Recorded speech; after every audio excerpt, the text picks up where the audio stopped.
thing as a vacation. There's a whole group of people, researchers out there that, do this paranormal tourism or this paranormal travel.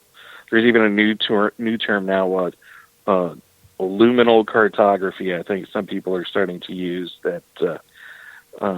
It's sort of a subculture within these various subcultures themselves. UFOs, ghost hunter, UFO researchers, ghost hunters, Bigfoot hunters, cryptozoologists.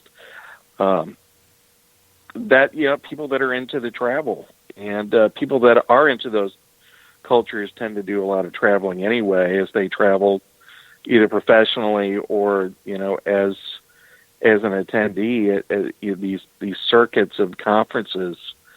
There's a conference on one of these subjects every week somewhere in North America that you can visit, and you can hear writers and speakers and witnesses, and people sell goods and whatnot. So there's people out there that live on the road, and there's people that collect places, almost like they collect baubles or T-shirts or whatever, and that's what I do. I sort of have gotten into collecting of places, and my wife finds it interesting.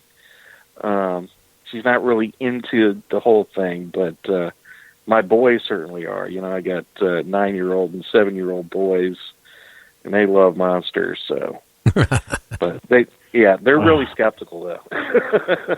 They're really skeptical. They will tell, a Bigfoot witness to their face, well, maybe you were wrong, Nothing wrong with that, because sometimes you got to call out people too, and it's, when it's done by a younger person, they can get away with it. Yeah. But, one thing I got to ask you, how about cattle mutilation? Have you ever gone and checked on any of that? I have not had physical mutilated cattle in front of me. I've not had the opportunity to investigate mutilated cattle, but I've been to several areas that have had famous cattle mutilation flaps. I did research up there around Ellsbury, Missouri, that had a flap of activity back in 1978. I think there was upwards of 50 plus cattle that were mutilated during a UFO encounter wave, incidentally. So I did go back to what I call a cold case, and go back and I had visited these spots just to see what the setup looked like, where the cows were found. I also did near Norwood, Missouri. There were some places there that I visited a couple spots where cattle were mutilated, along with hotspot of UFO activity. I don't know, the cattle mutilations are intriguing, certainly. But I think like all UFO cases, they kind of need to be separated from each other, and they kind of need to be judged on their own merits, because I think some cattle mutilations probably are not cattle mutilations. I think it's probably some sort of misidentified predation, I think some cases are stronger than others, that there may have been some sort of cutting or cauterization involved, or some sort of, high altitude drop. When you're dealing with mutilated cattle, there could be a variety of diseases, and if you have different, so-called experts, you're going to have different interpretations. And a lot of times with cattle mutilation, you're having people give expert testimony that are not experts. As far as I know, there aren't really too many cattle veterinarians in the UFO field that are conducting cattle mutilation studies. I think we did have some of that going on back in the 70s, when I think there was probably some legitimate, curious stuff going on. Now, is it extraterrestrial related? Or, perhaps, say, in Colorado in the 70s, it was more related to, say, some sort of clandestine Department of Energy study, or some sort of nuclear-related, or pollution-related corporate study. I think those are just as possible. In fact, that's where a lot of the black helicopter lore came from, was from those early cattle mutilations. Oh, yeah, you're right. But, it recently came out from a pathologist, with these cattle that was mutilated up in Oregon here several weeks back. His theory, being a pathologist, dealing with dead bodies and all this stuff, he has come to a conclusion that these cattle were not taken aboard somewhere, or whatever they were done to them. They were standing up when all these things were happening to them. And the reason why he said that is, if you remove the eyes, you have liquid behind the eyes from the brain. And he said that if the cattle would have been dead and laying on their side and the eyes removed, the liquid would have ran off to the side of, where the eyes were, and off the side of the head. The fluid ran all the way to the nostrils, all the way to the front of the nostrils, and then whatever from when the eyes were removed. His feeling is that these cattle are being mutilated alive, standing up, at least at the start, whatever's going on to them.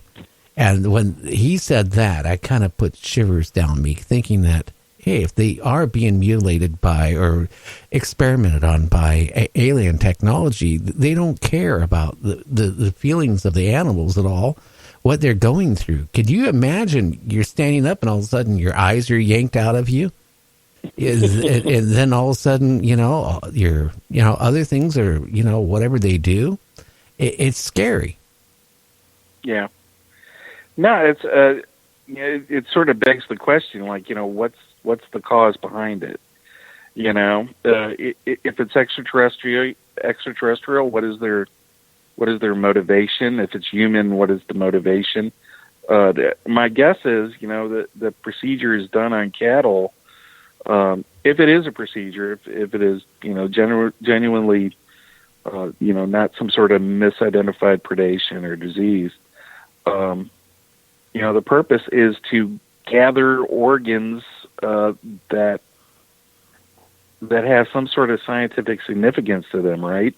Perhaps organs that will hold certain types of chemical signatures or radiological signatures. Otherwise, why not just take the whole thing? Why take parts? Why are they also pumping them totally dry of all their blood? So that tells me that's not being done while it's on the ground. It's being whatever they're doing. It's not just that. It's human mutilations. I've seen pictures, and I actually had them too. I finally took them off and erased them because I kept finding myself looking at them. And then I'd go to bed at the end of the show, and I couldn't sleep. A human mutilation's the same thing. The eyes removed, the heart removed, the tongue removed, the sex glands removed, the testicles removed, all laser precision, the heart removed. Sometimes with little puncture wounds where the whole insides were like sucked out of them. And that makes you wonder why. I mean, I could see if they were sitting there doing this, but this has been going on for years. And actually, there's over 5,000 reports in our country alone since the 40s of cattle mutilations. Why would they have to keep doing it unless it's something they want? Yeah. Great question. Are we dealing with extraterrestrial beings? Are we dealing with, nefarious government entities? Is it some sort of interdimensional intelligence? Some sort of creature, that we're unaware of? All of those are possibilities, and some of those may account for, some of those cases. I don't think it's just necessarily one answer to, all the cattle mutilations.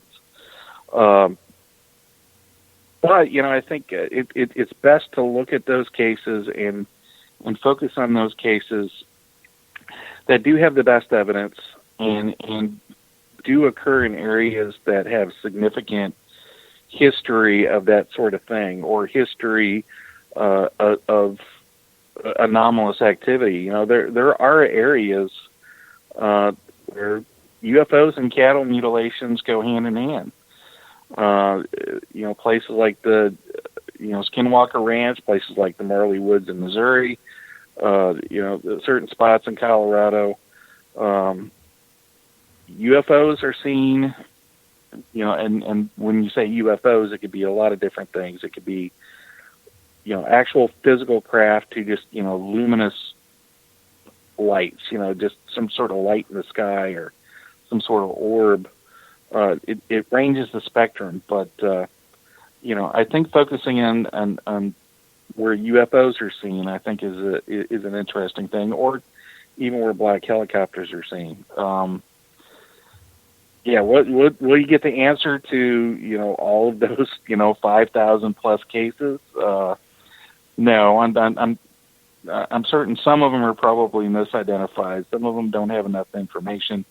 Some of them are probably, involved with, nuclear testing, companies, especially the older ones, companies making sure that chemicals are, I mentioned earlier, like that Bluegrass Army Depot, where there was a lot of UFO and black helicopter activity around this chemical base.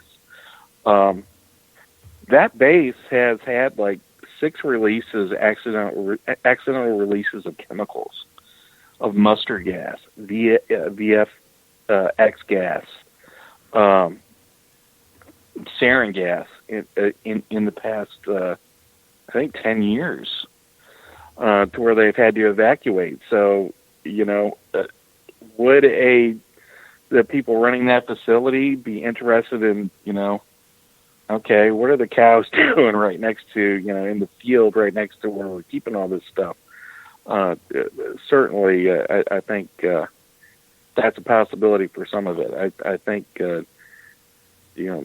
but yeah, it's an overall mystery, and some of that stuff is really weird. Some of that stuff that it looks like there's lasers and the blood is gone, and some of that stuff is just inexplicable. And it doesn't make any sense, even, from a scientific view. It doesn't. Some of it doesn't make sense, which is that's probably the cases that are the most interesting. And scary, too, because, I would think if they were doing it to experiment for some reason, like the military, okay? Well, wouldn't the military, they could get their own herd of cattle, to do whatever they're doing with. Why would they have to go on some farmer's property?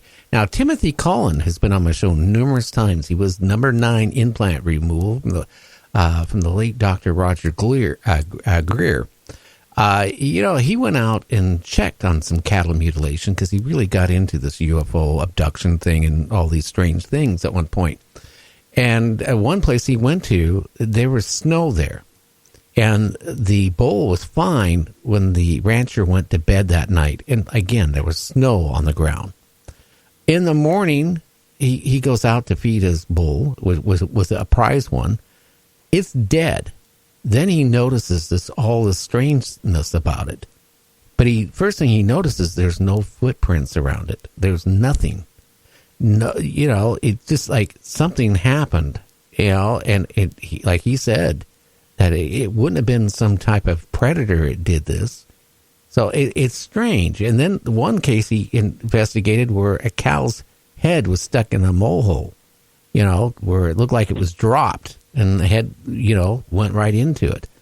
But, boy, it's break time that fast already. We'll be back in about 2.5 minutes. So everybody, James is who's out there. You haven't heard a word from you, James. Are you still there? I'm still here. I didn't want to interrupt nobody. Listen to all this good info, but I got a few questions here in a little bit. Okay. Well, we'll be back in 2.5 minutes, so don't hang up, either one of you guys. We'll be back.